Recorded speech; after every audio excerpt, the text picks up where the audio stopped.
Assalamualaikum warahmatullahi wabarakatuh. Hai kakak-kakak pramuka yang lagi belajar di rumah dimanapun kalian berada. Kali ini aku bakalan bagi-bagi atau share ke kalian tips menjadi pramuka penggalang Garuda yang berprestasi nih. Rasanya kurang afdol ya kalau kita bahas pramuka tapi gak ada salam pramukanya. Yuk kita salam dulu. Salam pramuka, salam. Biar kalian lebih semangat lagi, kakak bakalan bagi-bagi kreasi salam pramuka nih. Kita coba ya. Salam pramuka, salam pramuka jaya. Gimana? Udah bisa belum tepuk pramukanya? Pasti udahlah, anak pramuka apa sih yang gak bisa, ya kan?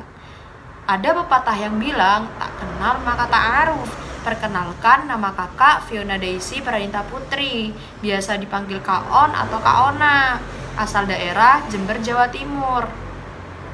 Kenapa sih kak buat video ini? Kakak bikin video ini biar kalian lebih semangat lagi ngejar cita-cita kalian jadi pramuka Garuda, terutama buat kalian-kalian yang ingin lebih bermanfaat untuk lingkungan sekitarnya dan ingin mengembangkan skill kepramukaan kalian. Gimana? Udah penasaran belum sama video atau materinya? Kalau penasaran, jangan lupa tonton video ini sampai habis ya. Terus jangan lupa subscribe, like, komen, dan share video ini ke teman-teman kalian biar bisa lebih bermanfaat. Lanjut ya. Pramuka penggalang Garuda itu adalah pramuka yang sudah mencapai tingkatan tertinggi di golongan penggalang. Nah, kalian pasti tahu kan, ramu, rakit, terap. Setelah menempuh terap, kalian bisa melanjutkan menempuh Garuda nih. Dan biasanya pelantikan pramuka Garuda berada di hari-hari istimewa, baik bagi peserta didiknya maupun bagi pramuka itu sendiri. Contohnya pada saat Hari Pramuka.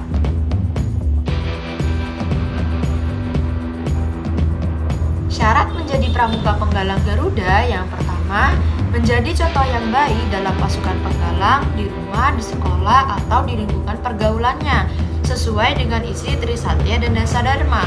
Yang kedua, telah menyelesaikan SKU tingkat penggalang terap. Yang ketiga, telah memiliki TKK untuk pramuka penggalang, sedikit-sedikitnya 10 macam dari 3 bidang TKK, sedikitnya 1 macam TKK tingkat utama dan 2 macam TKK tingkat madya, yaitu 5 buah TKK wajib yang dipilih diantaranya TKK P3K, TKK pengatur rumah, TKK juru masak, TKK berkebun, TKK penabung, TKK penjahit, TKK juru kebun, TKK pengaman kampung, TKK pengamat, TKK bidang olahraga, misalnya gerak jalan, berenang, dan lain-lain.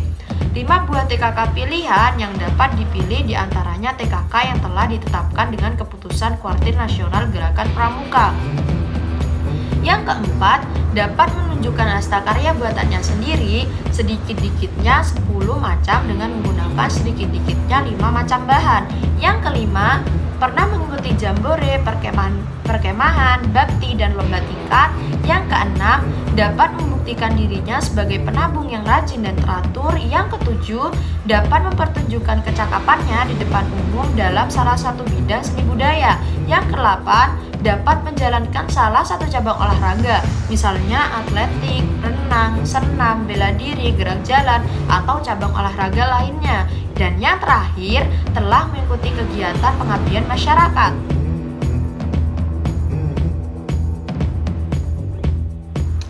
Yang pertama, karena emang udah ada program dari sekolah. Yang kedua, sungguh-sungguh nempuh SKK sama SKU-nya biar cepat selesai. Terus karena aku waktu itu nempuhnya kelas 9, jadi harus bisa manajemen waktu dengan baik antara belajar buat sekolah dan belajar buat tes tulisnya, belajar buat hastakarya, terus buat hafalannya. Jadi pinter-pinter kalian deh gimana caranya ngatur waktu. Seingat aku tes pertama itu tes tulis. Tes tulis itu soalnya kurang lebih 100 soal dan itu dengan waktu yang benar-benar minim. Jadi kalian harus bisa memanfaatkan waktu dengan baik, waktu mengerjakan harus seefisien mungkin. Terus tes selanjutnya itu ada tes fisik. Mungkin dari sekolah-sekolah itu beda-beda ya tes fisiknya, aku kurang tahu. Cuman kalian benar-benar harus istirahat yang cukup biar waktu tes fisik itu nggak keteteran dan juga nggak ketinggalan sama teman-teman yang lain. Secara maksimal sih yang penting. Terus ada hastakarya. Hastakarya itu benar-benar mepet waktunya 1 atau 2 hari gitu buat hastakarya. 10 hastakarya dengan bahan yang benar-benar sederhana, bahan yang benar-benar bisa kalian ditemuin di rumah.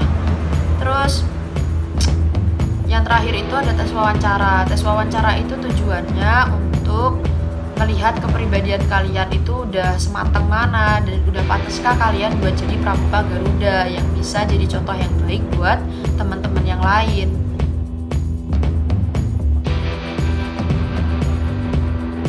Yang pertama, pasti kesungguh-sungguhannya, sungguh-sungguh niatnya, sungguh-sungguh belajarnya, sungguh-sungguh kerja kerasnya, sungguh-sungguh ikhtiarnya, dan yang paling penting sungguh-sungguh waktu pelaksanaannya atau waktu tesnya. Yang kedua, kondisi mental kalian, karena waktu tes itu mental kalian pasti benar-benar diadu sama teman-teman yang lain, jadi jangan sampai kalah, jangan sampai down. Yang ketiga itu kondisi fisik kalian waktu tes fisik, gimana kalian bisa optimal dan bisa menunjukkan kalau kalian itu pantas jadi pramuka Garuda. Yang terakhir itu kondisi kematangan mental kalian, kondisi kematangan psikologis kalian. Sudah pantaskah kalian buat memimpin teman-temannya, dan sudah pantaskah kalian buat jadi contoh buat lingkungan sekolah, lingkungan rumah, dan lingkungan pergaulan kalian. Kalau perasaannya sih pasti deg-degan ya, ada rasa khawatir juga, karena waktu itu yang nempuh awatnya cuma 2 orang, apalagi waktu tes fisiknya ada sedikit kendala. Untungnya kontingen kakak itu solid banget, jadi saling tolong menolong dan gak bakalan ninggalin temennya sendirian.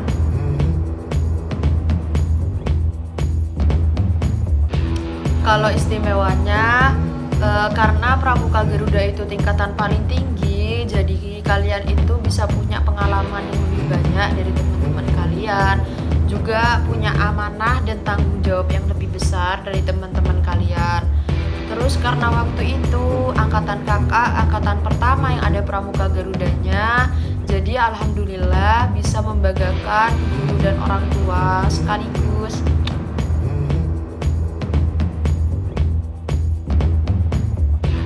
Jaga kesehatan kalian dengan baik, persiapkan kematangan mental kalian, terus jangan lupa materi-materinya disiapkan, belajar dengan sungguh-sungguh, dan luruskan niat yang paling penting untuk membanggakan guru dan orang tua.